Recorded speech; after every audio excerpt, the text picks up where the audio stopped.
بسم الله الرحمن الرحيم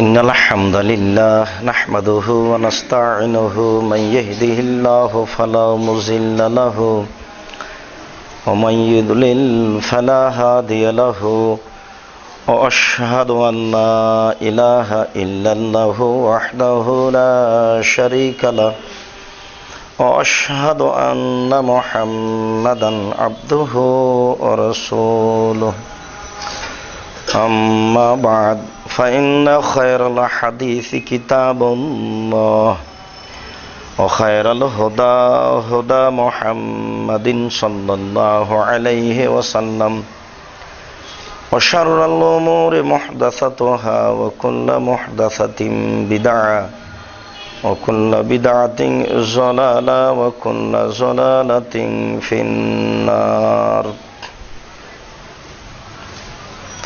أعوذ بالله من الشيطان الرجيم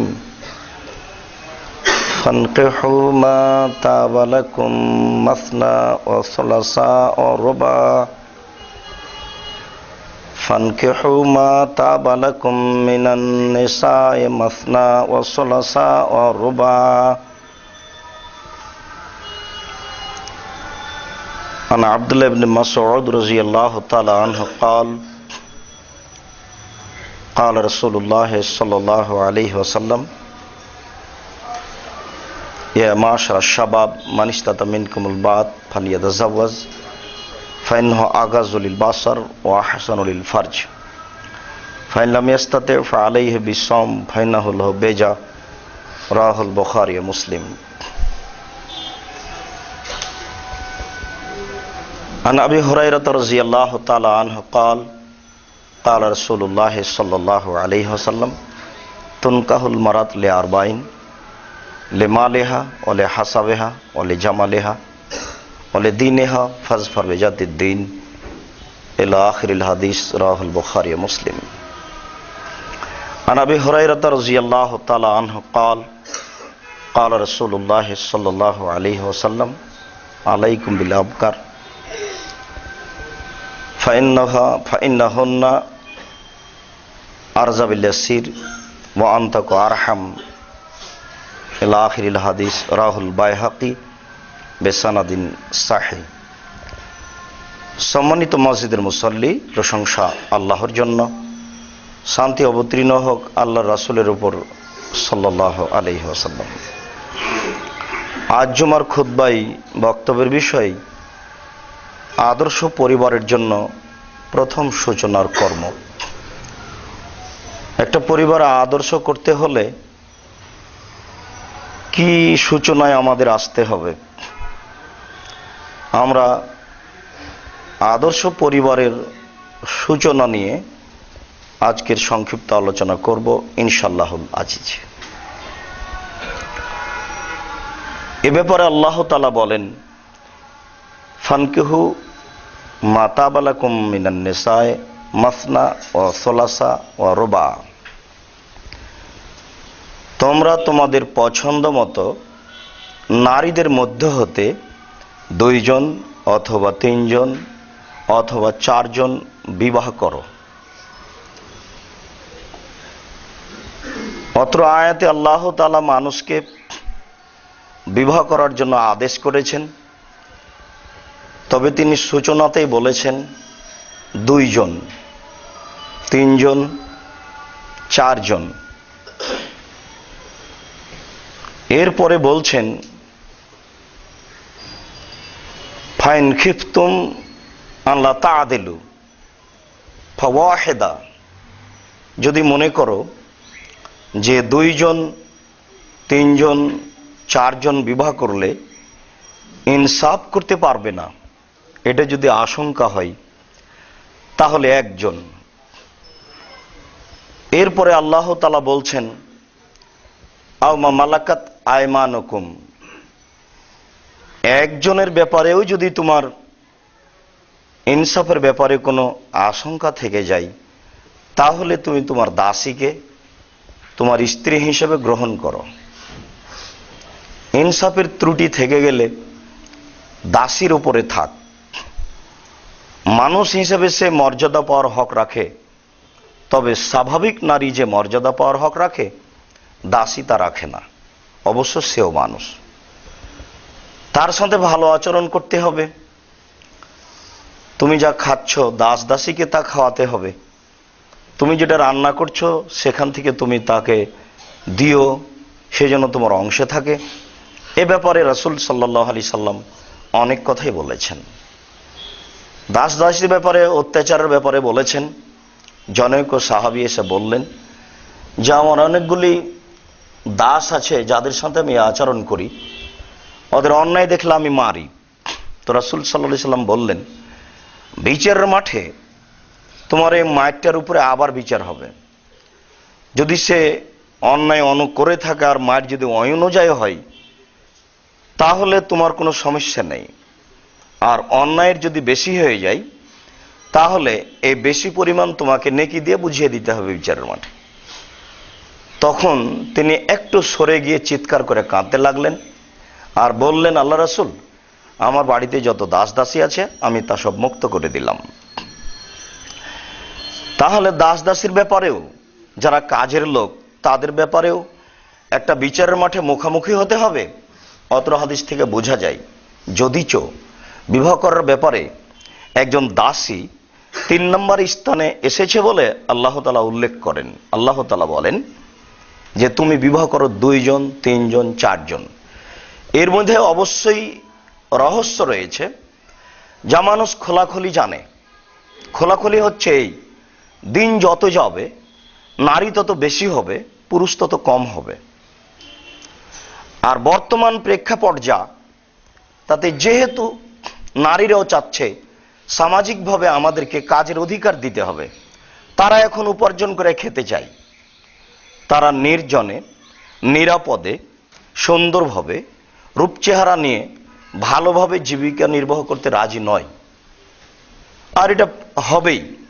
তারা এখন জীবন বাজি রেখে পরিশ্রম করে, জেনার মাধ্যমে, ব্যভিচারের মাধ্যমে, অন্যায় করে, অবিচার করে, সমাজকে উপেক্ষা করে, স্বামীকে উপেক্ষা করে তারা উপার্জন করবেই। যেহেতু তারা উপার্জনের মাঠে নেমে যাচ্ছে, তাহলে পুরুষের ওই পরিমাণ উপার্জন কমে যাবে। বাংলাদেশে যত লোক কর্মচারী নারী আছে, সব নারীর যদি কর্ম বন্ধ করে দেওয়া হয় আগামীকাল, তাহলে এই পরিমাণ পুরুষ লাগবে।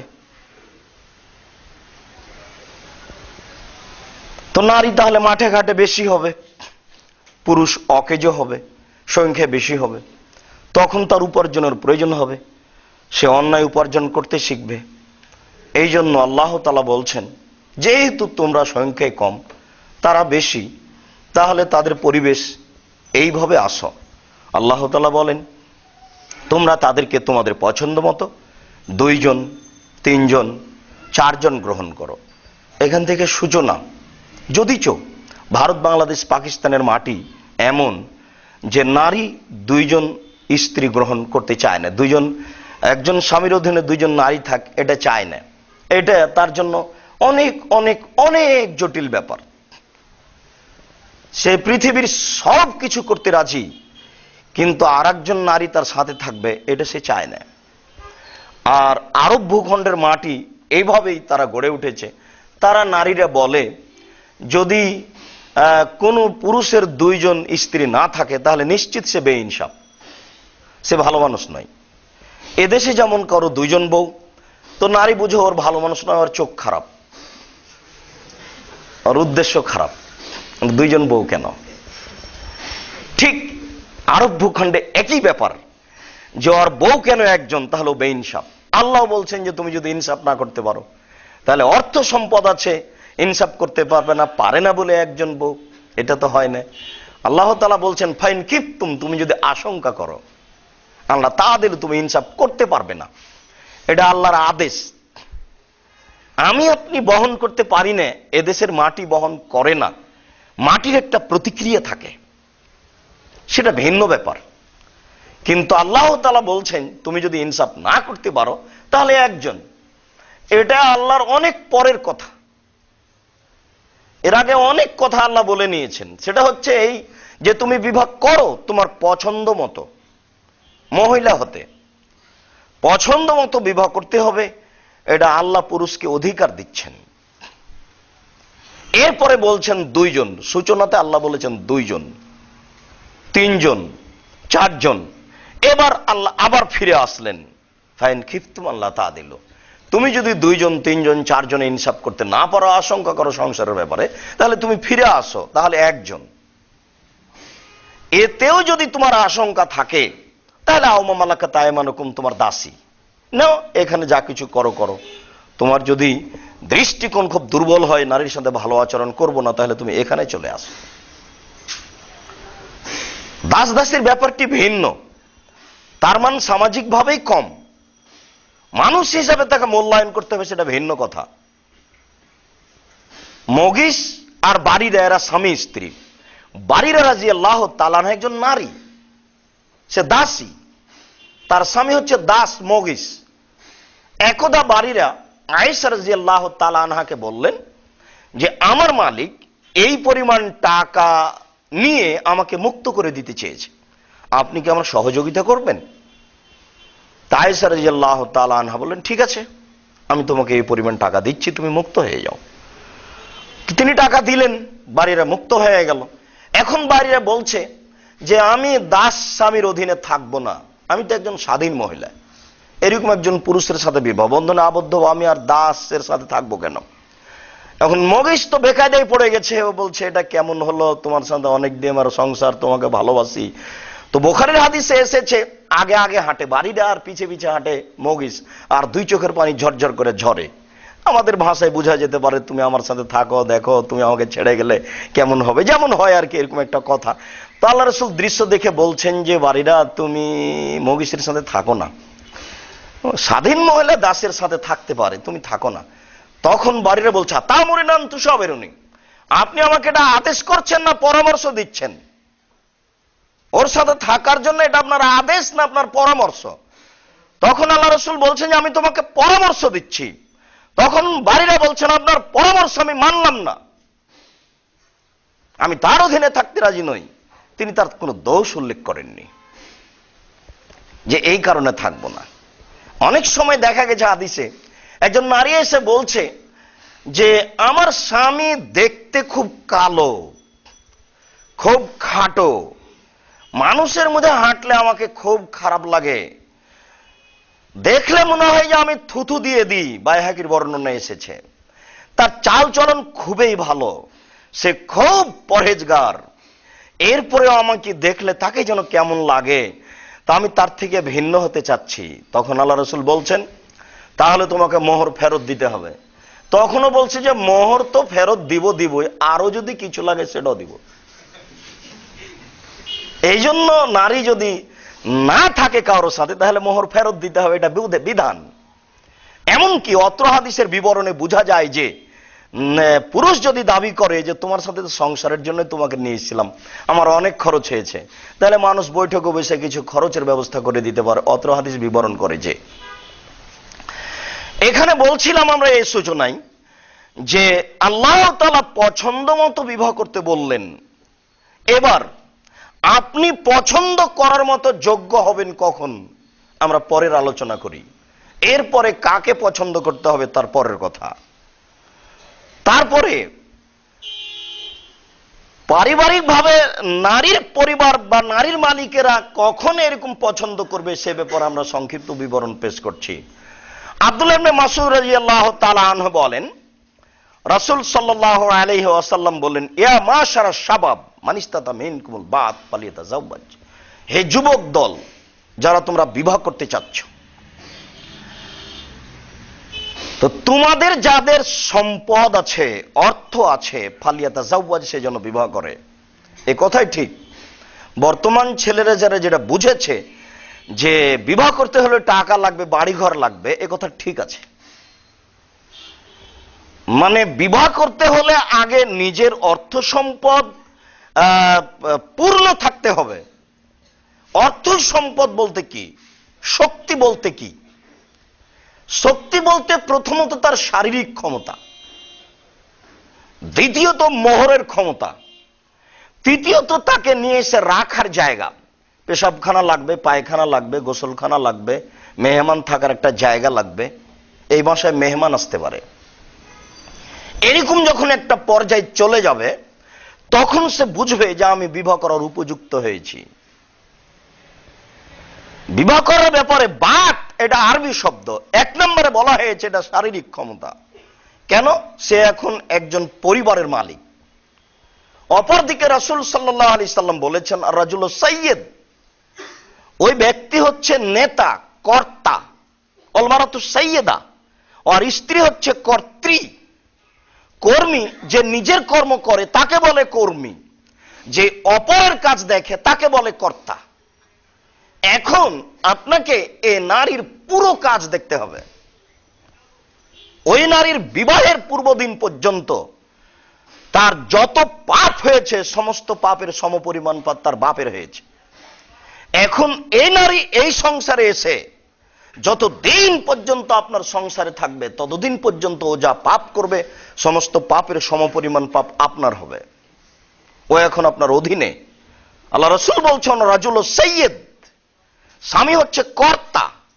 তার মানে ও কি করছে সেটা দেখবে, তার পুরো বিষয়টা সে বিবেচনা করবে। তার থাকার জায়গা, খাওয়ার জায়গা, চলার জায়গা, পেশাব পায়খানার জায়গা সব তাকে হিসাব করতে হবে। আমরা যদি একাধিক অবগত হয়েছি যে তার উপরে 5টা জরুরি কাজ আছে, তা হচ্ছে যে মানের খাওয়া খায় সে মানের খেতে দিতে হবে, যে মানের পরে সে মানের পড়তে দিতে হবে, কখনো তাকে কটু কথা বলা যাবে না, মারতেও যদি হয় তাহলে মুখের উপরে মারা যাবে না, আর নিজের বাড়ি ছাড়া তাকে কোথাও থাকতে যেতে দেওয়ার সুযোগ দিতে হবে না, জরুরি প্রয়োজন ছাড়াও বাড়ি ত্যাগ করতে পারবে না। এগুলো আপনার জিম্মেদারি, এগুলো নাম হলো ক্ষমতা। যদি ক্ষমতায় দুর্বল হয় তাহলে এগুলো করতে পারবেন না। আগে লাগবে খাওয়া, পরে লাগবে পোশাক, তারপরে লাগবে কটু কথা বলা হবে না, তারপরে লাগবে মুখের উপরে মারা লাগবে না। তাহলে হুঁশ বুদ্ধি থাকতে হবে, বিবেচনা থাকতে হবে। ও তো নারী, ওর তো বুদ্ধি কম। সংসারে এসেই হতো বা বাসরে তো হইচই শুরু হইতে পারে। তখন যদি পাশাপাশি একসাথে থাকেন তাহলে বিবাহ সেদিনই ভেঙে যাবে। ও যা বলছে তা শুনতে হবে ধীর স্থির, আর নরম ভাষায় তার উত্তর দিতে হবে। আল্লাহ রাসূল বারবার বলছেন যে ফাস্তাউসু বিন-নিসায়ে খায়রান, তুমি নারীর সাথে ভালো আচরণ করো, তাকে তুমি ভালো কথা বলো, ভালো আচরণ করো, ভালো কথা বলো। তার বুদ্ধি অনুযায়ী সে আগে বাড়তে থাকবে। আপনিও যদি আগে বাড়েন তাহলে আপনার বুদ্ধি কম, এটাও প্রমাণ হয়ে যাবে। এরপরে বললেন যে জরুরি প্রয়োজন ছাড়া তাকে কোথাও যেতে দেওয়া যাবে না। এটার নাম ক্ষমতা। ক্ষমতা জরুরি। ক্ষমতা বলতে 1 নাম্বার হচ্ছে শারীরিক ক্ষমতা, তার উপরে ক্ষমতা প্রয়োগ করার মতন একটা গতিনীতি থাকতে হবে। তারপরে দ্বিতীয় হচ্ছে যে মোহর দেওয়ার মতো ক্ষমতা থাকতে হবে। মোহর দিতেই হবে, আজ হোক আর কাল হোক। যৌতুক হারাম এ ব্যাপারে কোনো সরাসরি হাদিস নেই, কিন্তু ইসলাম বিবাহের ব্যাপারে শুরুই হয়েছে টাকা দিয়ে। মানে আপনার টাকা নাই তো বিবাহ নেই। যদি থাকে সম্পদ তাহলে বিবাহ করেন। বিবাহ করলে কি হবে? ফাইন আগাজলিল বাসার ওয়াহসানুল ফারজ, চক্ষু নিচু হবে, লজ্জাস্থান কন্ট্রোলে আসবে। যদি এখন দেখা যাচ্ছে যে বিবাহ করার পরেও বহু পুরুষ আরো বেশি পাপে জড়িয়ে গেছে। বহু নারী যারা মোবাইলে কথা বলে নিজের সংসারের বিপদ পেশ করতে চায়, তারা প্রায়ই বলে যে আমার স্বামীর এরকম আর একজনের সাথে সম্পর্ক আছে। আর যার একজনের সাথে সম্পর্ক আছে ধরে নেবেন তার 100 জনের সাথে সম্পর্ক থাকাই স্বাভাবিক। তার মানে তার চরিত্র নিচে নেমে গেছে। সে চরিত্রের ব্যাপারে এত নিচে নেমে গেছে যে ফিরে আসা পৃথিবীতে এর চেয়ে কঠিন কাজ নাই কোথাও। ফিরে আসার জন্য তাকে জেলখানায় বন্দী করতে হবে। তাছাড়া তার ওই নিচু মানের চরিত্র থেকে ফিরে আসা খুব টাফ ব্যাপার। আর না হলে দিন রাত সিজদায় পড়ে থাকতে হবে, না হলে ভুল চরিত্র থেকে ফিরে আসতে পারবে না পুরুষ, নারীও পারে না। দুইজনই পাশাপাশি আছে।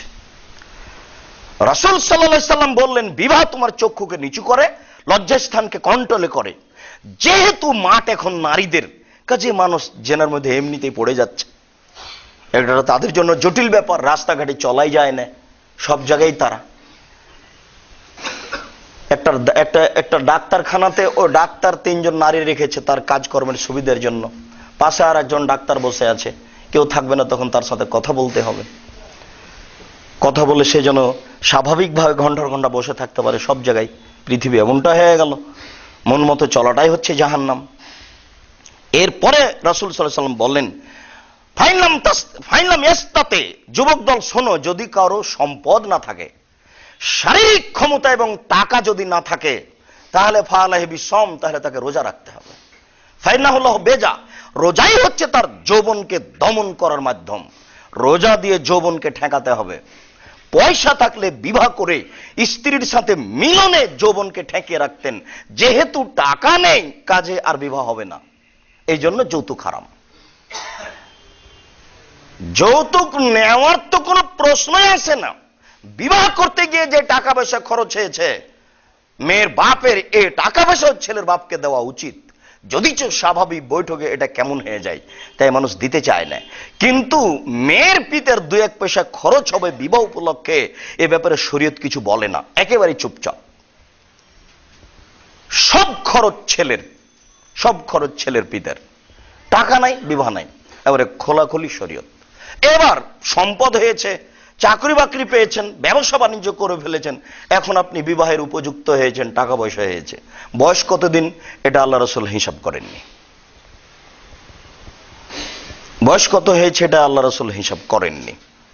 কম বেশি বিবাহ দেওয়া যায়, এটাই শরীয়ত। এখন আপনি বিবাহের জন্য প্রস্তুতি নেন, কাকে বিবাহ করবেন। আবু হুরায়রা রাদিয়াল্লাহু তাআলা আনহু বলেন, রাসূল সাল্লাল্লাহু আলাইহি ওয়াসাল্লাম বলেছেন, তুনকাহুল মারাত লিআরবাইন, মেয়েদেরকে বিবাহ করা হয় 4টে জিনিস দেখে। তবে এই কথা আমি বলিনি, রাসূল সাল্লাল্লাহু আলাইহি সাল্লাম বলছেন যে মেয়েদেরকে বিবাহ করা হয় 4টে জিনিস দেখে। 1, লেমালেহা, তার অর্থ সম্পদ দেখে। যেমন এখন ছেলেরা খুঁজে যে মেয়েটা চাকরি পেয়েছে কিনা, চাকরি পেয়েছে, পয়সা পেলেই সে একটা খুশিতে সংসার কাটবে, মানে টাকার বিকল্প নেই। আবু যায়েদ সুরজি বলেছিল আরবি সাহিত্যে, যদি আমি না জানতাম যে আল্লাহ আছে, তাহলে আমি টাকাকে আল্লাহ বলতাম।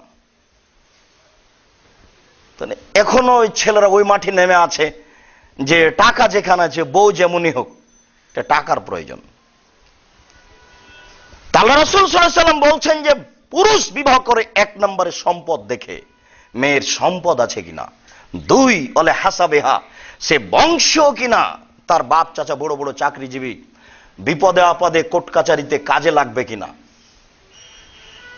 3, ওলে জামালেহা, মেয়েটা সুন্দরী কিনা, এটা 3 নম্বর স্থানে আল্লাহ রাসূল উল্লেখ করছেন, মেয়েটা সুন্দরী কিনা।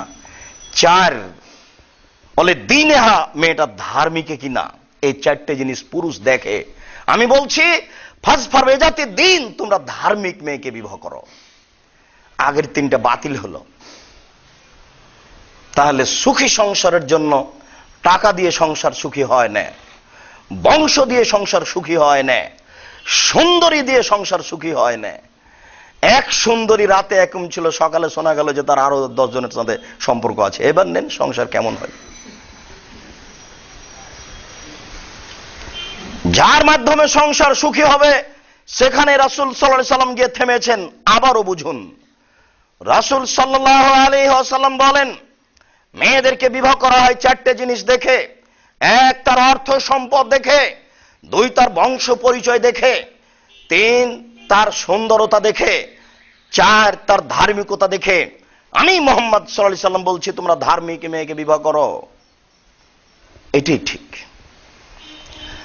আবু হুরায়রা রাদিয়াল্লাহু তাআলা আনহু বলেন, রাসূল সাল্লাল্লাহু আলাইহি ওয়াসাল্লাম বলেছেন, আহাব্বু শাইইন ইনদা রাজুলিন বাদা তাকওয়াল্লাহ খায়রান লাহু, মানুষের নিকটে আল্লাহকে ভয় করার পরে সবচেয়ে যেটা প্রিয় বস্তু, মানুষের নিকটে আল্লাহকে ভয় করার পরে সবচেয়ে যেটা দামি, প্রিয়, আনন্দের বস্তু, সেটা হচ্ছে আল মারাতুস সালেহা, একজন ভালো স্ত্রী।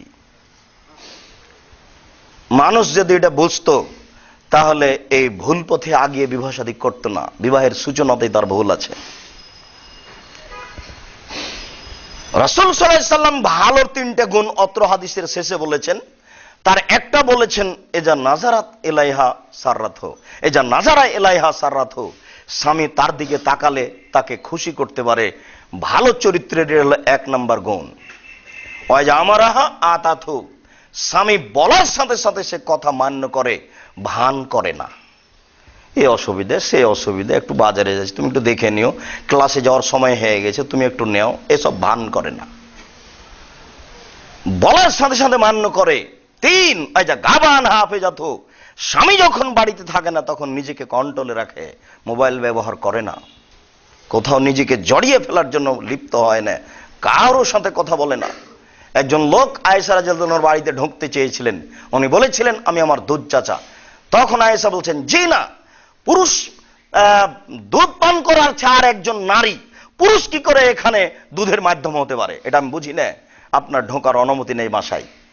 আল্লাহ রাসূল বাড়িতে আসলেন, তখন বললেন আয়েশা যে এ ঘটনা, অমুক লোক আসতে চেয়েছিল, ও নাকি আমার দুধ চাচা, দুধ পান করালো নারী, ও আমার চাচা হলো মানে। তখন আল্লাহ রাসূল বললেন দেখো দুধের মাধ্যম পুরুষ, যে দুধের মাধ্যম পুরুষ, এই জন্য তোমার দুধ চাচা, সে তোমার বাসাতে আসবে, এ কথাই ঠিক। ইচ্ছা হলে বলতে হবে আসেন, আসো ভাইয়া, আসো ভাইয়া, এ ঢং ত্যাগ করতে হবে। যখন স্বামী বাড়িতে থাকে না তখন নিজেকে কন্ট্রোলে রাখে। এই 3টে গুণের ভিত্তিতে একজন নারী ভালো হতে পারে বলে রাসূল সাল্লাল্লাহু আলাইহি সাল্লাম অত্র হাদিসের বিবরণে বলেছেন। সাওবান রাদিয়াল্লাহু তাআলা আনহু বলেন রাসূল সাল্লাল্লাহু আলাইহি ওয়াসাল্লাম এক জিজ্ঞাসার উত্তরে বললেন, জিজ্ঞাসা ছিল, সাওবান বললেন ইন আলিমতু আইয়া শাইইন কানজুন, আমরা যদি জানতাম যে কোনটা সঞ্চিত সম্পদ যার যাকাত লাগে না, আমরা যদি জানতাম কোনটা সঞ্চিত সম্পদ তার যাকাত লাগে না, সঞ্চিত সম্পদের যাকাত লাগে, কিন্তু আমরা যদি জানতাম এমন কি সম্পদ আছে যার যাকাত লাগে না অথচ তা সঞ্চিত সম্পদ, তাহলে আমি তা করতাম। তখন রাসূল সাল্লাল্লাহু আলাইহি সাল্লাম বললেন শোনো, মানুষের 3টি সঞ্চিত সম্পদ রয়েছে তার যাকাত লাগে না। তার 1 নম্বর সঞ্চিত সম্পদ হচ্ছে লিসানুন যাকির, ওই জিহ্বা, যেই জিহ্বা সব সময় আলহামদুলিল্লাহ, আল্লাহু আকবার, লা ইলাহা ইল্লাল্লাহ বলে, জিকির করে, এই জিহ্বা হচ্ছে সঞ্চিত সম্পদ যার যাকাত লাগে না। 2 কালবুন শাকির, ওই অন্তর যে অল্পতেই খুশি, যা আল্লাহ দিয়েছে এতে আলহামদুলিল্লাহ, হারামে লিপ্ত হয় না উপার্জনের জন্য, যা আল্লাহ দিয়েছে এতে আলহামদুলিল্লাহ, এই অন্তর হচ্ছে সঞ্চিত সম্পদ যার যাকাত লাগে না। এরপরে বলছেন অল মারাতু সালেহা আল্লাতী তুইনু যাওজাহা আলা দীনিহি, ওই স্ত্রীও সঞ্চিত সম্পদ যে স্ত্রী তার স্বামীকে দ্বীনের ব্যাপারে সহযোগিতা করে। দ্বীনের ব্যাপারে সহযোগিতা মানে বুঝলাম না, আপনার 10,000 টাকা মাসে বেতন, 5,000 টাকার শাড়ি মানে, আমি তো এরকম শাড়ির কথা বলিনি, অবশ্যই এই শাড়ির পিছনে অবৈধ পয়সা আছে, নাহলে এত টাকা তুমি ইনকাম করো কি করে? আমি গ্রামের মেয়ে, একটু লবণ ভাতে যথেষ্ট। আমি তো তোমাকে কোনোদিন বলিনি যে এই শাড়িটা চিকন আর এই শাড়িটা মোটা। তুমি মোটা শাড়ি আনলে আমার কাছে যা, চিকন শাড়ি আনলে আমার কাছে তাই। তুমি পয়সা ইনকাম করো এই, আর এইভাবে শাড়ি আনলে মানে, এটা আমার বুঝির বাইরে। অবশ্যই এর পিছনে কোনো সন্দেহ আছে টাকা ইনকামের। দেখো আমি তোমাকে বারবার বলছি, মাগরিবের পরে কোথাও থাকো না। রাসূল সাল্লাল্লাহু আলাইহি সাল্লাম বলেছেন তোমার প্রয়োজনীয় কাজ শেষ হয়ে গেলে তাড়াতাড়ি তুমি তোমার পরিবারের কাছে ফিরে আসো। স্ত্রীর কাছে আসলে তোমার বাহিরের পরিকল্পনা বন্ধ হয়ে যাবে, মন্দ পরিকল্পনা বন্ধ হয়ে যাবে। বাইরে যে নারীকে দেখেছো সে নারীকে দেখে তুমি বাড়িতে ফিরে আসো, তাহলে সেই পরিকল্পনা কমে যাবে। তোমার কাজ শেষ হয়ে গেলে বাইরে থাকো না। রাত্রি 12টায় আসলেন, এটা আমার জন্য ভারী, আপনার জন্য ভারী। কেমনে রাত্রি 12টায় আসলেন? আমি ঘুমিয়ে যাই, টিভি টেনে আপনি বসে থাকেন রাত 2টা পর্যন্ত, দেখেন এতে আমার কষ্ট হয়। আমি কোনো কথা বললে আপনি কষ্ট পাবেন, এটা আমি চাই না। আমি মনে করছি আপনি দুঃখিত না হলে আমি বলি, আপনি বহির্বিশ্বের ল্যাংটা চ্যানেল দেখেন অবশ্যই, নইলে আপনি 2টা-3টা পর্যন্ত টিভি নিয়ে বসে থাকেন কেন? দেখুন আমি আপনার কল্যাণ চাই, কখনো অকল্যাণ চাইনি। আমি আপনার জন্য এসেছি, আমি আপনাকে সুখী রাখতে, সুখী করতে পারি, এটা আমার জীবনের সফলতা। আমি যদি আপনাকে খুশি সুখী না করতে পারি, তাহলে আমি আমার জীবনে সফলতা আনতে পারিনি। এরকম কথা বলতে পারে যে সেই হচ্ছে ভালো নারী। ওই কথায় রাসূল সাল্লাল্লাহু আলাইহি সাল্লাম বললেন, আর দুনিয়া কুল্লুহা মাতা ওয়া খায়রু মাতাই দুনিয়াল মারাতুস সালেহা, সারা পৃথিবী সম্পদ আর সবচেয়ে দামি সম্পদ হচ্ছে একজন ভালো নারী। তাহলে বিবাহ করার পরে ভালো নারীকে এটা খুঁজে বের করতে হবে আগে, তারপরে দ্বিতীয় খুঁজতে গিয়ে আরেকটু দেখতে হবে। রাসূল সাল্লাল্লাহু আলাইহি ওয়াসাল্লাম বলেন, ফানকিহুল ওদুদা ওয়াল ওলুদা ফাইন্নাহু মুকাসিরুন বিকুম ইয়াউমাল কিয়ামা। তোমরা বিবাহ করো ওই সব মেয়েকে যার মা বেশি বাচ্চা দিতে পারে। বিবাহ করার পরে আর মায়ের খোঁজ নাও তার কতটি বাচ্চা। ফানকিহুল ওদুদা, যে স্বামীকে ভালোবাসতে পারে, এক। দুই, যে বেশি বাচ্চা দিতে পারে। কেন? বিচারের মাঠে হবে এটা আমার গৌরবের বিষয়। তাহলে এখন বর্তমানে প্রায় পরিবারই রাসূলের গৌরবকে খর্ব করার জন্য প্রাণপণে চেষ্টা চলছে। জীবন বাজি রেখেছে, একটা ছেলে নিয়ে তাহাজ্জুদ পড়ে জান্নাত কিনতে চায়। আশ্চর্য বাঙালি। একবারে চিরদিনের মতো ছেলে নেওয়া বন্ধ। জরায় উল্টিয়ে নিয়ে সিলাই করে নিয়ে চলে এসেছে, এখন তাহাজ্জুদ পড়বে। তাহাজ্জুদ পড়তে নিষেধ করিনি, তবে এই পরিকল্পনার তীব্র নিন্দা করছি। এটা একটা মহাপাপ। এই পাপের অর্থ এই নয় যে আপনি ধর্ম ত্যাগী হয়েছেন, এই কথা বলছি না। তবে এই সাহস হলো কেন? এটা আপনি করতে গেলেন কেন? বহুদিন আমরা শুনেছি, দিন যত যাবে মানুষের টাকা তত বেশি হবে। টাকা বেশি হবেই, দিন যত যাবে টাকা তত বেশি হবে। মানুষ যদি মানুষের উপরে চড়ে থাকে তবুও টাকা বেশি হবে। আগে গ্রাম যত পাশ ভাবে, এখন গ্রাম যায় আকাশ ভাবে। গ্রাম বাড়তো পাশে, একটা বাড়ির পাশে আর একটা বাড়ি বসতো, এখন একটা বাড়ির উপরে আর একটা বাড়ি হয়। আকাশ পর্যন্ত চলে যাক বাড়ি, তবু সমস্যা নেই, টাকা বেশি হবেই। এ তো জাজল্য প্রমাণ। একটা মোবাইলে মিনিটে 4 টাকা ইনকাম হয়, এটা 20 বছর পূর্বে কোনো মানুষের জানা ছিল না। 20 বছর পরে আরো কত মাধ্যম হবে তা মানুষ জানে না। শুধুমাত্র আল্লাহ রাসূল এইভাবে বলেছেন, বসেতাত আলাইকুম দুনিয়া কামা বসেতাত মান কানা কাবলাকুম। এইভাবে তোমাদের সামনে পৃথিবী তুলে ধরা হবে। নেও শুধু খালি প্রযুক্তি আর প্রযুক্তি, টাকা আর টাকা। নেও, কত নিবে, কত খাবা খাও, সাবধান বিপাকে পড়ো না। শুধু দেখা যাবে পৃথিবীতে টাকা আর টাকা, সম্পদ আর সম্পদ। তাহলে এখানে ভুল হচ্ছে। তাই তিনি বলছেন যে দেখো, ভালো মেয়েকে বিবাহ করো যে বাচ্চা দিতে পারে বেশি। এই কথা বলার পরেও আবু হুরায়রা রাদিয়াল্লাহু তাআলা আনহু বলেন, রাসূল সাল্লাল্লাহু আলাইহি সাল্লাম বলেন, আলাইকুম বিল আবকার, তোমরা অবিবাহিতা মেয়েকে বিবাহ করো। ফাইন্নাহুন্না আযাবু আফওয়াহান, তার মুখ হলো মিঠে। ওয়ান্তাকু আরহামান, সে বাচ্চা বেশি দিতে পারে। ও আরযা বিল এসিরে, অল্পতেই খুশি হয়। তিনটে কথা বললেন, তোমরা অবিবাহিতা মেয়েকে বিবাহ করো, তার মুখ মিঠে। এখানে কি রহস্য? রাসূল সাল্লাল্লাহু আলাইহি সাল্লামের 13 জন স্ত্রী, একজন ছাড়া সবারই 2বার 3বার বিবাহ হয়েছে। এরপরেও তিনি এখানে বলছেন যে অবিবাহিতা মেয়েকে বিবাহ করো, তার মুখ মিঠে। সাবধান থাকবেন। ওই পূর্বের সূচনায় আবার কথা ফিরিয়ে নিয়ে আসছি। দুলাভাইয়ের সাথে ঘোরা মেয়েকে বিবাহ করা ঠিক নয়, বন্ধুর সাথে ঘোরা মেয়েকে বিবাহ করা ঠিক নয়। দুলাভাই তাকে ভালোবাসার আশায় অনেক টাকা দিয়েছে, বন্ধু বাপের অর্থ সম্পদকে ধ্বংস করে এক রাতে তাকে অনেক টাকা দিয়েছে। আপনার এটা সংসার, আপনি তাকে অত টাকা দিতে পারবেন না। যখন আপনি অত টাকা দিতে পারবেন না, তখন ওই ভালোবাসার এই ভালোবাসা দুটোই ফাটাল ফেটে যাবে। আগের স্বামীর কথা তার মনে পড়বে পরবর্তী স্বামীর কথার সাথে। ওটা যদি নরম হয়ে থাকে, যদি এটা যদি কড়া হয়, তাহলে ভালোবাসায় ফাটাল ফেটে যাবে। এই জন্য বলছেন যে তোমরা অবিবাহিতা মেয়েকে বিবাহ করো, তার মুখ হলো মিঠে। পুরুষ সম্পর্কে তার জানা নাই পুরুষ কি জিনিস। এখন আপনি যেভাবে চালাবেন সে সেভাবেই চলবে। কথা জোরে বললে সে ভয় পাবে। আর যদি আগেই পুরুষের সাথে চলে চলে অভ্যেস হয় তাহলে সে পুরুষকে জানে, কাজে আপনার কথাকে হিসাব করবে না। এই জন্য তিনি বললেন যে কুমারী মেয়ের মুখ হলো মিঠে। 2, অন্তাক আরহামান, বাচ্চা বেশি দিবে।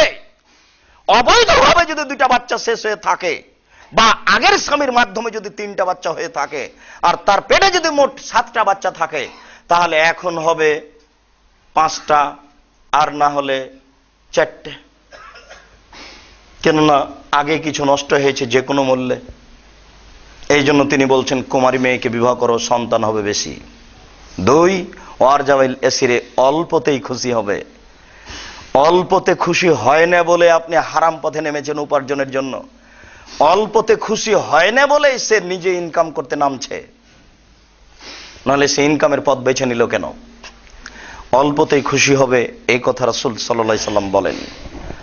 সম্মানিত মসজিদের মুসল্লি, আমরা বিবাহ করার ব্যাপারে কোন সব নারীকে প্রাধান্য দিতে হবে তা বলছিলাম। এবার মেয়ের পিতাকে রাসূল সাল্লাল্লাহু আলাইহি সাল্লাম বলছেন।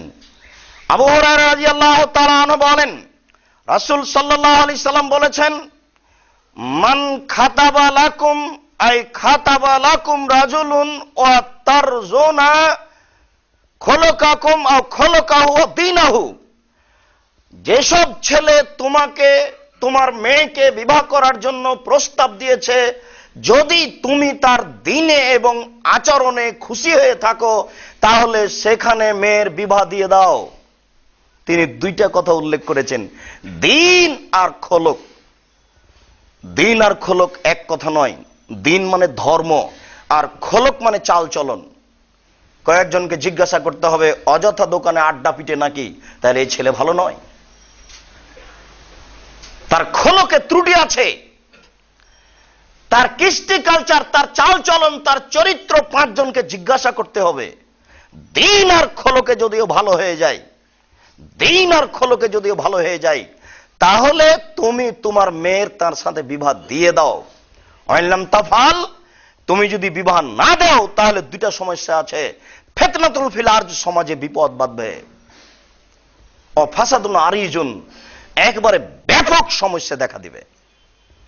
কিভাবে সমস্যা দেখা দিবে তাই স্পষ্ট বুঝতে না পারলেও হয়তোবা ওই ছেলে বিকল্প পথ চিন্তা ভাবনা করবে, তখন এটা সমাজের জন্য ক্ষতি হবে। বা হয়তোবা মেয়ে বিপাকে চলে যাবে, তখন সমাজের জন্য ক্ষতি হবে। রাসূল সাল্লাল্লাহু আলাইহি সাল্লাম মেয়ের পিতাকে 2টা জিনিস দেখতে বললেন। যদিচ মেয়ের পিতা কবে ভুলে গেছে এটা দেখা, শুধু তার খেয়াল আছে কত বড় চাকরি ছেলের, টাকা ইনকাম করে কিনা। আল্লাহ রাসূল টাকার কথা বলেননি।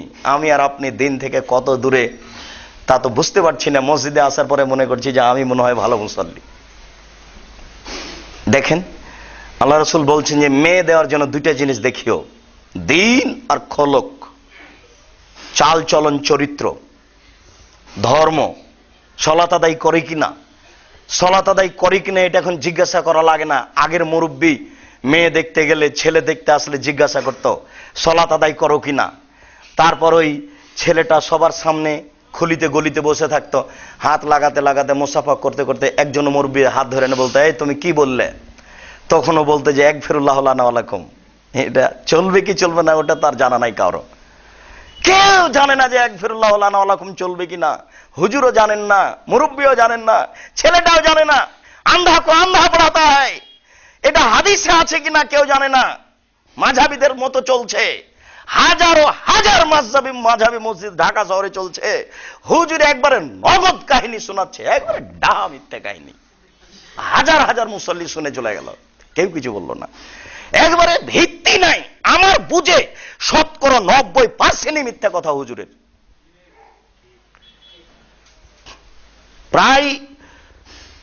প্রায় মসজিদেই 99% মসজিদের একই অবস্থা।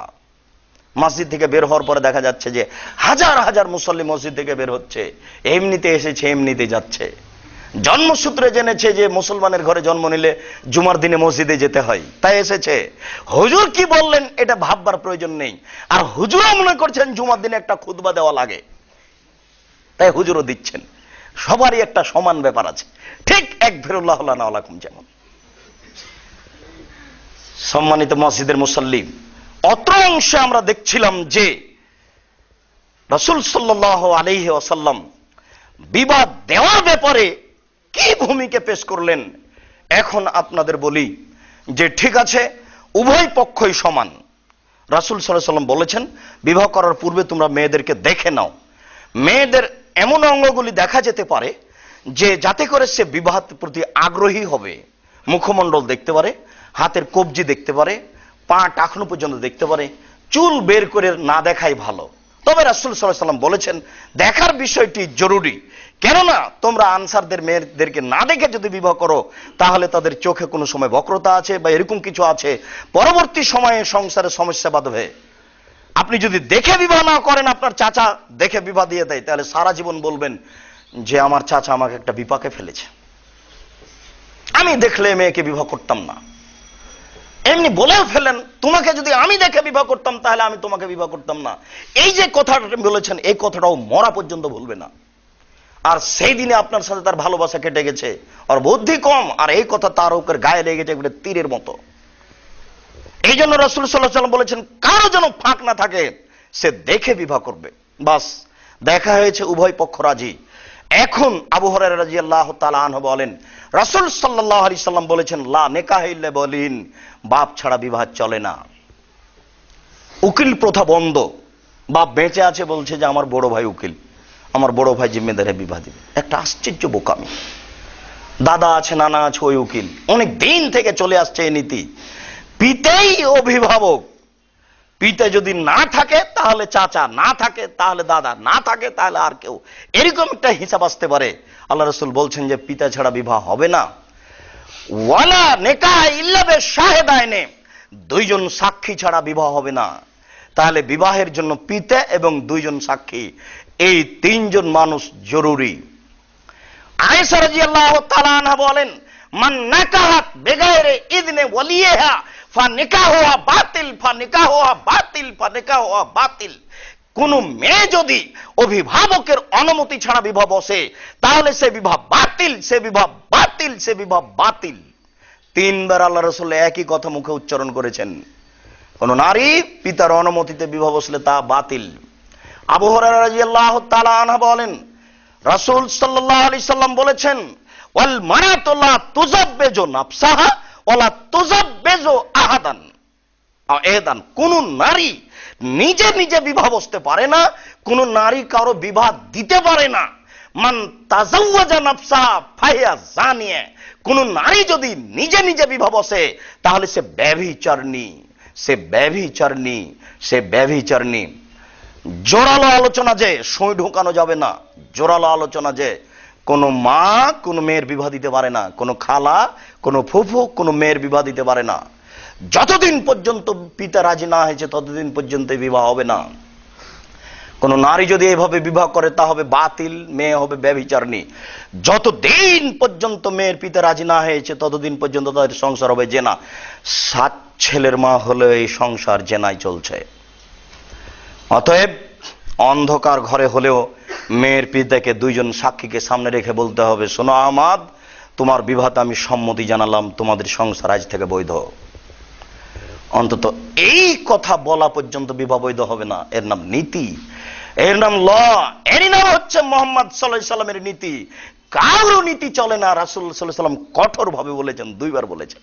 একবার বলেছেন কোন মেয়ে যদি অভিভাবক ছাড়া বিবাহ বসে তাহলে বাতিল, আর একবার বলেছেন কোন নারী নিজে বিবাহ বসতে পারে না, কারো বিবাহ দিতে পারে না। কোন নারী যদি নিজে বিবাহ বসে তাহলে সে ব্যভিচারিণী। এবার বিবাহের কথা সুন্দর হয়ে গেছে, উভয় পক্ষ সম্মতি আমরা রাজি, গার্জেনও রাজি, দুইজন সাক্ষ্য প্রস্তুত বিবাহের ব্যাপারে। আমাদের দেশে যেসব সূচনা আছে, আমরা রাজশাহী চাঁপাইনবাবগঞ্জের মানুষ, আমাদের এলাকাতে বিবাহ করার পূর্বে একটা বায়না করা প্রথা ছিল। বায়না, আমরা তো জানি ক্রয় বিক্রয় বায়না হয়, কিন্তু মেয়েওকে বায়না করা হতো বিবাহের 15 দিন, 1 মাস, 6 মাস পূর্বে, যেটা এখন রেস্ট্রি করে রাখা হচ্ছে। এ বায়না প্রথা হারাম, একেবারে টোটালে হারাম। আর রেস্ট্রির মূলত বিবাহ, আর বিবাহ পড়াতে হবে না। রেস্ট্রির মানে বিবাহ হয়ে গেছে, পিতা যদি থাকে, সম্মতি দিয়ে থাকে, সিগনেচার করে থাকে, তাহলে আর বিবাহ ওরকম পড়ানোর কোনো প্রয়োজন নাই। এই রেজিস্ট্রি যথেষ্ট। এখন তাদের সংসার বৈধ। দুজন সাক্ষী থাকে রেজিস্ট্রিতে এবং পিতার সাক্ষী থাকে রেজিস্ট্রিতে। বিবাহের জন্য 3 জন মানুষ লাগে। এই জন্য এটাকে আর বায়না বা এটাকে ঝুলিয়ে রাখা হবে না। এটা হয়ে গেছে, এখন তারা 2 জন এক জায়গাতে হওয়ার সুযোগ পাবে, এ কথাই শরীয়ত বলে। সম্মানিত মসজিদের মুসল্লি, 2 জন অভিভাবক এবং 2 জন সাক্ষী ছাড়া বিবাহ হয় না। 2 জন অভিভাবক, 2 জন সাক্ষীতে আগে খুতবা হবে, তারপরে কথা হবে। উল্লেখ্য যে মেয়ের কাছে বিবাহ পড়ানো যাবে না, মেয়ের কাছে বিবাহ পড়ানো যাবে না, মেয়ের কাছে বিবাহ পড়াতে যাওয়া যাবে না। পুরুষের বৈঠকে বিবাহ পড়াতে হবে। একাক এলাকাতে একাক আশ্চর্য নীতি। রংপুর গাইবান্ধাতে নীতি যে কিছু লোক ওই মেয়ের কাছে যায়, তারপরে ওখানে বলে অমুকের ছেলে অমুক, এত নগদ এত বাকি, তোমাকে বিবাহ করতে এসেছে, তুমি তাকে স্বামী সত্ত্বে গ্রহণ করো। তারপর ওখান থেকে আবার পুরুষের কাছে আসে, এখানে আবার দাঁড়িয়ে থাকে, বসে থাকা লোকগুলি বলে আপনারা কে? তখন বলে যে আমরা এই বিবাহের উকিল। তো বলছে মেয়ে কি কবুল করেছে? হ্যাঁ করেছে। তোমরা কি শুনেছে? হ্যাঁ শুনে। তখন বলে বসো, এখানে বস। এই পর্যন্ত দাঁড়িয়ে আছে। শরীয়তে এখানে একটা পাগলামি কারবার চলছে। পিতার সামনে আগে খুতবা হবে, কোরআন মাজিদের 3টা আয়াত হবে, একটা হামদ হবে, কোরআন মাজিদের 3টা আয়াত হবে, এরপরে বন্ধ। এবার মেয়ের পিতা বলবে আমার মেয়ে খালেদা এত টাকা নগদ এত টাকা বাকিতে তোমার সাথে বিবাহ বন্ধনে আবদ্ধ হতে রাজি, তুমি তাকে স্ত্রী হিসেবে গ্রহণ করো। ও বলবে গ্রহণ করলাম। রাসূল সাল্লাল্লাহু আলাইহি সাল্লাম গুরুত্বপূর্ণ কথা 3 বার বলতেন। অতএব 2 জন সাক্ষীকে সামনে রেখে আপনি 3 বার বললেন বিবাহ হয়ে গেছে। অতিরিক্ত যদি মনে করেন যে তাহলে আমি একটু মেয়েকে জেনে আসি, জানতে গিয়ে বলেন খালেদা আমি বিবাহের জন্য যাচ্ছি। মেয়ে যদি চুপ থাকে যান, যদি বলে আব্বা যান তাহলে আসবেন। মেয়ে যদি কেঁদে ওঠে তাহলে বিবাহে আসা যাবে না, বর যদি ভালো হোক। বলতে হবে হাত পা ধরে যে আমি দুঃখিত, আমার মেয়ে রাজি নয়, আমাকে মাফ করেন, বিবাহ আজকে হলো না। বিবাহ উঠে যাবে। এর নাম নীতি। মেয়ে যদি বলে না তাহলে কোনো প্রশ্নই আসে না। মেয়ে কেঁদে উঠলে বিবাহ দেওয়া যাবে না। মেয়ে যদি চুপ থাকে দিতে পারেন। মেয়ে যদি বলে ঠিক আছে আব্বা যান দিতে পারেন। বিবাহ হয়ে গেল। এবার বিবাহের আগে জরুরি কথা আরো, হলুদ মাখানোর প্রথা হারাম। হলুদ মাখতে পারেন সেটা ভিন্ন কথা। আপনি বিশ্বাস করুন, বর কনের বাসায় হলুদ মাখতে গেছে মানে এরা পরিবার বন্য। আপনি আমার দিনী ভাই, আপনি কিছু কষ্ট নিয়েন না, আপনাকে আমি খুব সম্মান করি। আপনি বিশ্বাস, ছেলে কনের বাড়িতে হলুদ মাখতে এসেছে মানে এই পরিবার শিক্ষিত নয়, এই পরিবার শিক্ষিত নয়, এই পরিবার শিক্ষিত নয়। এরাই হচ্ছে বন্য, এরাই হচ্ছে বর্বর, এরাই হচ্ছে অসভ্য। বহুদিন পূর্বে 1450 বছর পূর্বে আল্লাহর নবী মুহাম্মদ সাল্লাল্লাহু আলাইহি ওয়াসাল্লাম বলে গেছেন বিদ্যা উঠে যাবে, মূর্খতা বেড়ে যাবে। এটাই হচ্ছে মূর্খতা, হাজারো মূর্খতা, তার মধ্যে এটা একটা। ছেলে কনের বাড়িতে যাবে হলুদ মাখতে, কনে আসবে মেয়ের বা ছেলের বাড়িতে হলুদ মাখতে, অসম্ভব। এটা হারাম ব্যবস্থা। আব্দুর রহমান আউফের গায়ে একটু হলুদের চিহ্ন দেখা গেছিল, তাই রাসূল বললেন তুমি কি বিবাহ করেছো? জি আমি বিবাহ করেছি। কি দিয়েছো? একটু স্বর্ণ দিয়েছে। আচ্ছা ঠিক আছে, আওলেম অলবে সাদিন, তাহলে তুমি অলিমা করো একটা ছাগল হলেও। অলিমার পালা আসছে, তার পূর্বেই সূচনা। বিবাহের সূচনাতেই রাজশাহী চাঁপাই নবাবগঞ্জকে থুবড়া বলা হয়। যুবতী মেয়েরা গ্রামের এক জায়গাতে জমা হয়, গীত গায়, মেয়ের মুখে কাপড় দিয়ে থাকে। সারা গ্রামের লোক আসে আর একটু করে ক্ষীর মুখে দেয়, আর সারা গ্রামের লোক ওই মেয়েটার মুখে ক্ষীর মুখে দেয়। আশ্চর্য, স্বামী স্ত্রীর মুখে ক্ষীর মুখে দেবে, গ্রামের লোক কি করে দিতে পারে? এটা কি করে হয়? এত অপছন্দ নীতি হতে পারে কি করে? থোবড়া হোক, ক্ষীর কাঁচি হোক, বরন্তা হোক, বায়না হোক, টাকা দেওয়া হোক, আপনার গরু দেওয়া হোক, ছাগল দেওয়া হোক, মাছ দেওয়া হোক, বিবাহ উপলক্ষে সব কিছুই হারাম, একেবারে হারাম, টোটালি হারাম। সব খরচ করবে মেয়ের বাপ। একটা পয়সা খরচ হবে ছেলের মায়ের, ছেলের মেয়ের মায়ের, মেয়ের বাপের, এ কথা ইসলাম প্রমাণ করে না। এবং বিবাহ লক্ষ্যে আগে পিছে কোনো বৈঠক হবে না। কোরআন মাজিদে ভাষাতে জানা যাচ্ছে যে তোমরা যদি বিবাহ করো তাহলে তার গার্জেনকে বলো। একটা মেয়ে যদি পছন্দ হয় কোনো ছেলেকে, তাহলে ছেলের সাথে কথা বলতে পাবে না, সে তার আব্বাকে বলবে আব্বা অমুক ছেলে এরকম বলছিল, কোনো মাধ্যম দিয়ে আপনি বিষয়টি দেখুন, যদি দেখে অনুকূলে আসে আগাতে হবে, না হলে তার পথ বন্ধ করতে হবে। তাহলে বিবাহের বৈঠকের আগে পরে কোনো কাজ হবে না। বিবাহ হয়ে যাওয়ার পরে ছেলের বাড়িতে এত লোক আসবে, মেয়ের বাড়িতে এত লোক যাবে, এগুলি হারাম। বিবাহ উঠানো হারাম, বৌভাত হারাম, ছেলের বাড়িতে হবে অলিমা। এবার বিবাহ নিয়ে বউ নিয়ে চলে গেছেন। বউ নিয়ে চলে যাওয়ার পরে বাসর ঘর সাজাতে হবে, সুন্দর করে সাজাতে হবে। এখন দেখা যাবে আপনার বাপের কত বড় জমিদারি আছে। শরীয়ত এবার আপনার জন্য খোলা মঠে এসেছে। রাসূল সাল্লাল্লাহু আলাইহি সাল্লামের বিবরণে বোঝা যায়, আয়েশা রাদিয়াল্লাহু তাআলা আনহার বিবরণে বোঝা যায় বাসর ঘর সাজাতে হবে। আয়েশা রাদিয়াল্লাহু তাআলা আনহা বলেন যে আমি একটা দোলনায় খেলাচ্ছিলাম, আমার কিছু বান্ধবী একদিকে ছিল, কিছু বান্ধবী একদিকে ছিল। একদিক নিচু হলে একদিক উঁচু হয়, এরকম একটা দোলনায় ছিলাম। আমার মা চিৎকার করে ডাকলেন, আয়েশা। আমি দৌড়িয়ে আসলাম। আমার মা আমার মুখে হাতে কিছু ধুলোবালি লেগেছিল, ওগুলো পানি দিয়ে ধুয়ে মুছে নিয়ে একজন কিছু মহিলার কাছে নিয়ে গেলেন। দেখি তারা আনসারীদের মহিলা। ফাসলানি, তারা আমাকে সুন্দরী করে সাজালো। তিনি বলেননি যে কি দিয়ে সাজালো, তবে তিনি বলছেন তারা আমাকে সুন্দরী করে সাজালো। তাহলে বোঝা যাচ্ছে যে কনেকে সাজাতে হবে। বিউটি পার্লারে যা কিছু আছে সব দিয়ে সাজানো যায়, তবে যদি জিনিসটা বৈধ হয়। কোনো জিনিস যদি হারাম হয় তাহলে ওটা দেওয়া যাবে না। নখে নেইল পালিশ দেওয়া যাবে না। ইহুদি খ্রিস্টানদের পতিতালয়ের মেয়েদের বৈশিষ্ট্য হচ্ছে নখে নেইল পালিশ দেওয়া, নখে মেহেদি দিতে হবে। কপালে টিপ দেওয়া যাবে না, এটা হিন্দুদের নীতি। হিন্দুদের 10টি বিবাহের প্রথা আছে, তার একটি হচ্ছে এই জন্য ওই কপালে টিপ দেওয়া যাবে না। এ ব্যতীত যা কিছু আছে বস্তু বৈধ হলে তা আপনি করতে পারেন। সুন্দর করে ঘরটা সাজানো হবে, তাকেও সুন্দরী করে সাজানো হবে। এই কথা আয়েশা রাদিয়াল্লাহু তাআলা আনহা বলেন। তিনি বলেন আমার মা ঠিক সকাল 8টা, 8:30, 9টা এরকম সময় একটা ঘরে নিয়ে গেলেন। দেখি সেখানে কেউ নাই। আল্লাহ রাসূল, বিষয়টা আমি বুঝতে পারলাম না। আল্লাহুম্মা সাল্লি আলাইহি ওয়া বারিক আলাইহি। আলহামদুলিল্লাহ ওয়াহদা ওয়াসসালাতু ওয়াসসালামু আলা মান লা নাবিয়্যা বা'দা। একটু পরে দেখলাম আসমা বিনতে ইয়াজিদ ভিতরে ঢুকলেন এক গ্লাস শরবত নিয়ে ভিতরে ঢুকে বলছেন, আয়েশা তুমি এই শরবতের গ্লাসটা আল্লাহ রাসূলের হাতে দাও। আমি একটু লজ্জা পেয়ে গেলাম। আমি কোনোদিন আল্লাহ রাসূলের হাতে কিছু দিইনি। আমি মাথা নিচু করলাম। তিনি আমাকে ধমক দিয়ে বলেন, এই গ্লাস হাতে করো, আল্লাহ রাসূলের হাতে দাও। তখন আমি গ্লাসটা হাতে নিয়ে আল্লাহ রাসূলের হাতে দিলাম। আল্লাহ রাসূল একটু শরবত পান করলেন, তারপর আমাকে বললেন, আয়েশা তুমিও পান করো। আমার পান করা হলে আল্লাহ রাসূল বলছেন, আয়েশা তুমি আসমা বিনতে ইয়াজিদের হাতে দাও। তখন আসমা বলছেন, জি না আল্লাহ রাসূল, আমি আপনার হাত থেকে গ্লাসটা নিতে চাচ্ছি, আয়েশার হাত থেকে নয়। আচ্ছা ঠিক আছে আয়েশা তুমি আমার হাতে দাও। এরপর আল্লাহ রাসূলের হাত থেকে উনি নিলেন, উনিও পান করলেন। তাহলে বোঝা গেল যে বাসর ঘরে একটা খাওয়ার ব্যবস্থা থাকবে। অন্যান্য বর্ণনায় বিস্তারিত আদর্শ পরিবারে দেওয়া আছে কিনা আরো বলা হয়েছে 2 রাকাত সালাত হবে। বাসর ঘরে ঢুকে প্রথমে বলতে হবে মাথায় হাত দিয়ে, আল্লাহ মিনিস আলোকা খায়রাহা ওয়া খায়রা মা জাবালতাহা আলাইহি ওয়া উযবিকা মিন শাররিহা ওয়া শাররা মা জাবালতাহা আলাইহি। আল্লাহ এই স্ত্রীর মধ্যে যে কল্যাণ আছে সেই কল্যাণ তোমার কাছে চাচ্ছি, আর যে অকল্যাণ দিয়ে যে বেহায়া দিয়ে সৃষ্টি করা হয়েছে তা থেকে তোমার কাছে বাঁচতে চাচ্ছি। এই দোয়া হওয়ার পরে প্রথমে হোক একটু খাওয়ার ব্যবস্থা, তারপর হোক একটা দুয়ার পালা, তারপর হবে 2 রাকাত সালাত। স্বামী আগে দাঁড়াবে, স্ত্রী পিছে দাঁড়াবে। এরপরে 2 রাকাত সালাত হবে। 2 রাকাত সালাত হওয়ার পরে তারা দাম্পত্য জীবনে যাবে। আবু হুরায়রা রাদিয়াল্লাহু তাআলা আনহু বলেন, রাসূল সাল্লাল্লাহু আলাইহি সাল্লাম বলেছেন, এজা আতা আহাদুকুম ইমরাতাহু আও আহলাহু, কোন ব্যক্তি যদি তার স্ত্রীর নিকটে যায় তাহলে সে যেন বলে, বিসমিল্লাহ আল্লাহুম্মা জান্নিবনা শায়তান ওয়া জান্নিবি শায়তান মা রাযাকতানা। হে আল্লাহ, তোমার নামে আমরা সাংসারিক জীবনে যাচ্ছি, তুমি আমাকে আর আমার স্ত্রীকে শয়তান থেকে রক্ষা করো। আমাদের মাঝে যদি তুমি সন্তান দান করো তাহলে তুমি তাকে শয়তান থেকে রক্ষা করো। এরপরে আপনি আপনার দাম্পত্য জীবনে, সাংসারিক জীবনে ফিরে যান। কয়েকদিন যাওয়ার পরে বাচ্চা আসলো। বাচ্চা এবার জন্ম নিল। বাচ্চা জন্ম নেওয়ার পরের প্রথম কাজ, আসমা বিনতে আবু বকর সিদ্দিক রাদিয়াল্লাহু তাআলা আনহুর মেয়ে আসমা বলেন যে আমার পেটে বাচ্চা এসেছিল মক্কায় থাকাকালীন, আমরা মদিনায় চলে আসলাম। আমার বাচ্চা জন্ম নিল কোবা এলাকায়, মসজিদে নববীর পাশে।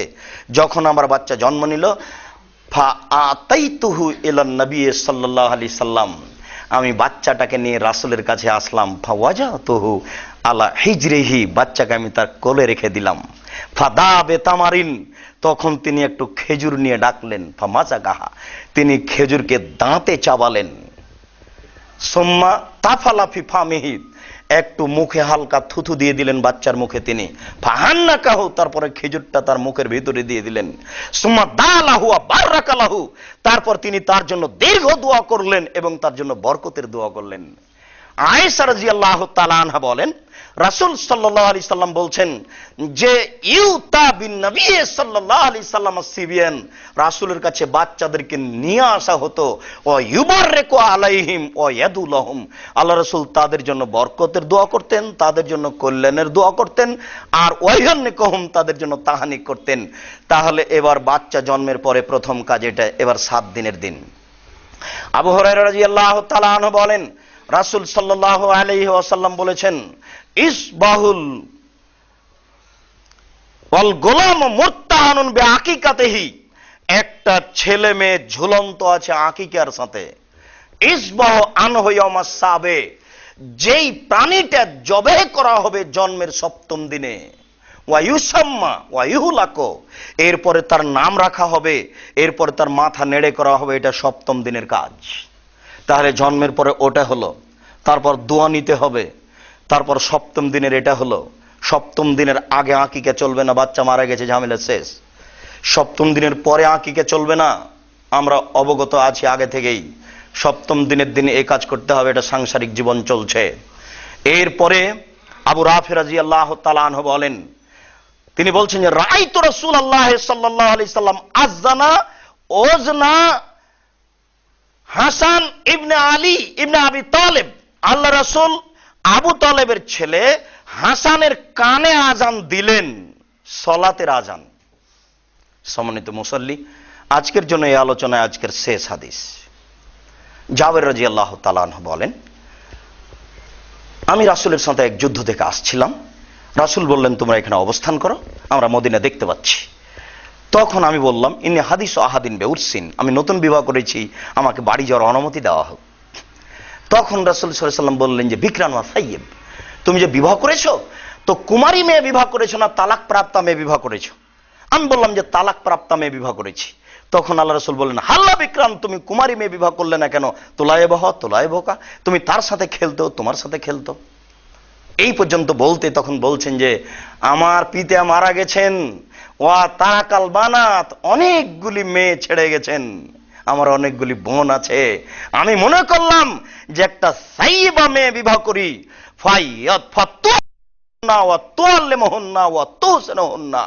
তাহলে ওই মহিলা আমার এই বোনগুলিকে, আমার ছোট ভাই বোনগুলিকে শিষ্টাচার দিতে পারবে, শিক্ষা দিতে পারবে, আদর্শ শিক্ষা দিতে পারবে।